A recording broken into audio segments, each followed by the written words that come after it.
When we took this on, we knew it was a massive undertaking. It's the biggest launch in the history of the company.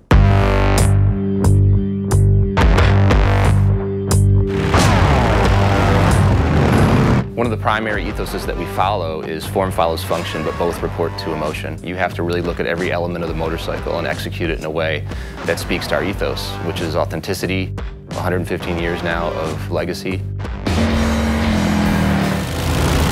It was exciting and a little scary, designing brand new product and bringing in the latest technology and the features, but we need to retain the lineage, the DNA, the styling cues, and keeping what makes a Harley a Harley. We wanted to bake in the soul of a Harley-Davidson motorcycle, and we talked to customers around the world and kind of pick their brains about what they'd like to see from the next generation cruiser from Harley-Davidson.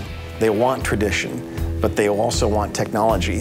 They wanted to experience the best of both worlds, and that's what these motorcycles deliver. So there's 8 models in the lineup. Each model has a defined personality, if you will. It's about fit and it's about attitude, and they each have their own unique feel, and it will be different for each customer. They'll find the bike that they'll fall in love with. These are game-changing motorcycles. Everything about these motorcycles is an improvement over what our current bikes are. People's minds are blown. The Milwaukee 8 is our first 4-valve big twin powertrain. It is the best V-twin we've ever made. We did some benchmark testing against our current twin cam high output 103. That Milwaukee 8 rider is going to be 3 bike lengths ahead of the twin cam rider from 0 to 60. From 60 to 80, you gain another bike length. It's a substantial difference in terms of acceleration and power. So let's talk about the Softail frame. Our very first motorcycles were rigid, so the rear wheel was actually rigidly mounted to the frame. They had a really beautiful aesthetic. There's a line that goes from the front of the motorcycle all the way to the rear axle. With the Softail, we're trying to emulate that whole aesthetic. We're trying to make the motorcycle look like it's a rigid, but it actually does function amazingly well because there is suspension that's tucked under there now. When they see them for the first time, they'll appreciate the style, but when they experience the goodness of a lightweight, awesome handling Softail chassis, I can't wait for people to ride them.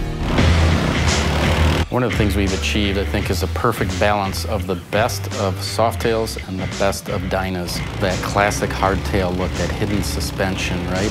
But we've also brought in the best handling. We've married the look and the performance into one architecture that will serve all the customer needs. Most bikes have lost in the range of 30 pounds. The bikes feel lighter, they're easier to move around in your garage, more nimble, more flickable when you're on the road. These are the best cruiser bikes that Harley's ever built.